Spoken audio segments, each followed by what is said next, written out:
Solar minimum conditions are in effect and Betelgeuse is brightening again. This is the space weather latest.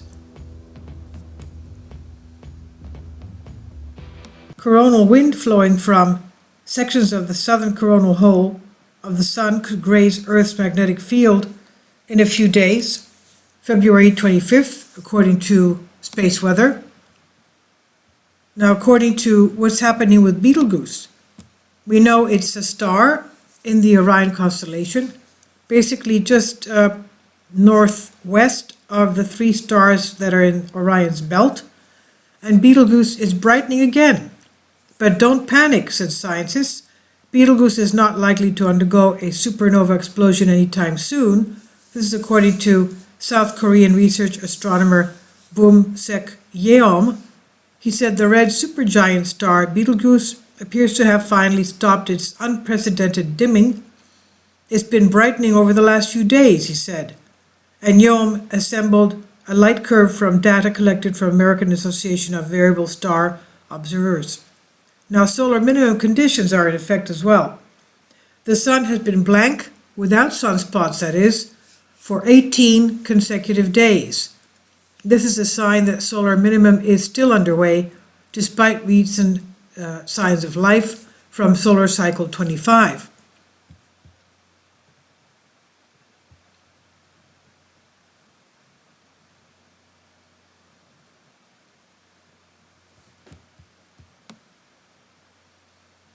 We had a reverse polarity sunspot appear on the Sun. Solar cycle 25 really is coming. For the first time, there are two new cycle sunspots on the solar disk, one in each hemisphere, and the map of solar magnetic fields from NASA Solar Dynamic Observatory shows their locations, one on each end of the surface of the Sun.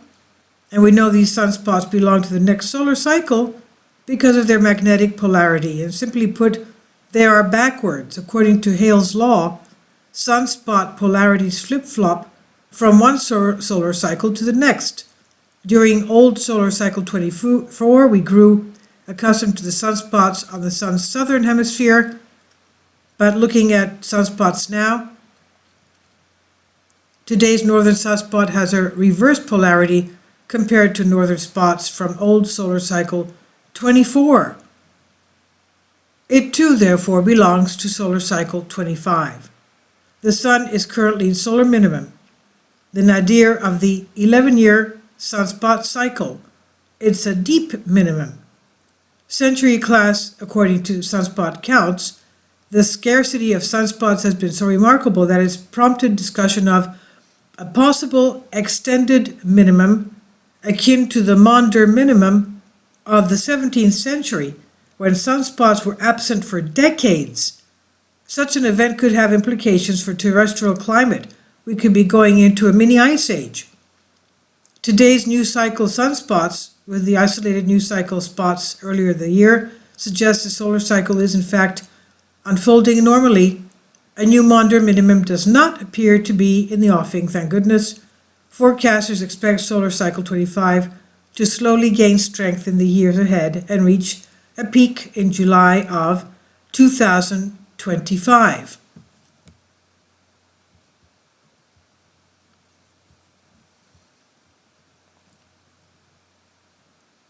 Now, even during the nadir of the solar cycle, it's still possible to observe bright polar auroras, and we're having them now.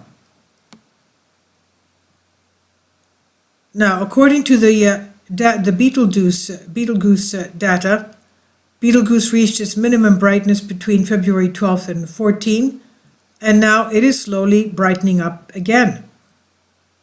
This development was actually predicted. Ed Guinan and Richard Wasatonic of Villanova University recently suggested that Betelgeuse might bounce back, quote-unquote, within a week of February 21st, and their prediction was based on a Fourier analysis of Betelgeuse light curve, which revealed a strong 430-day period.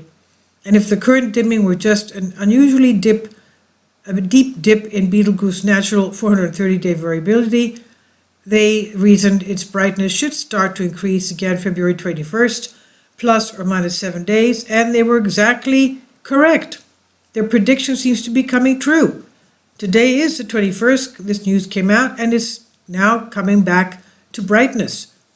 But it's too early to draw a firm conclusion because of the turnaround, if that is indeed what's happening. It's still in its early stages, so we have to stay tuned for updates on Betelgeuse. Now, as far as the space weather concerning the near-Earth asteroids, potentially hazardous asteroids are space rocks larger than about 300 feet across, 100 meters across, that can come closer to Earth than 0.05 astronomical units. One astronomical unit is the distance between the Earth and the Sun, and as we all know by now, 93 million miles, that's the distance. None of the known PHAs, the potentially hazardous asteroids, is on collision course with our planet, thank goodness, even though astronomers are finding new ones all the time. Now, as of today, there were 218 potentially hazardous asteroids, and the next one should be coming. Oh, there is no next one. Well, tomorrow, but it's quite a big distance away. It's 9.3 lunar distances away. And then February 22nd, 5.6 lunar distances away, but they're small asteroids, so they're quite far. So nothing to worry about. Now, cosmic rays is what we have to worry about because we're in solar minimum, which means that we don't have CMEs, coronal mass ejections, to keep the cosmic rays away from the Earth's surface. So, the cosmic rays. Cosmic rays seed clouds. They trigger lightning and penetrate commercial airplanes as well. Also, there are studies linking cosmic rays with cardiac arrhythmias and sudden cardiac death in the general population. And the latest measurements show that cosmic rays are intensifying with an increase of more than 18% since 2015. Now, why are cosmic rays intensifying? The main reason is the sun. Solar storm clouds such as coronal mass ejections, the CMEs, sweep aside the cosmic rays when they pass by Earth. During solar maximum, the CMEs are abundant and cosmic rays are held at bay. But now we are in a solar minimum, this solar cycle swinging towards solar minimum, allowing cosmic rays to return. Another reason could be the weakening of Earth's magnetic field. And the astronomers don't know why the Earth's magnetic field is weakening. It is weakening. And the magnetic field of the Earth helps protect us from deep space radiation. Now, according to space weather, the coronal hole on the northwest part of the sun, solar wind flowing from this southern coronal hole could graze our Earth's magnetic field February 25th. But nothing to worry about.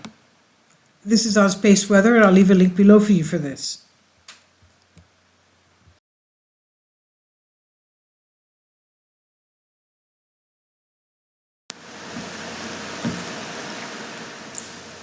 If you'd like to join me on my Patreon account, you will hear content not covered by mainstream media.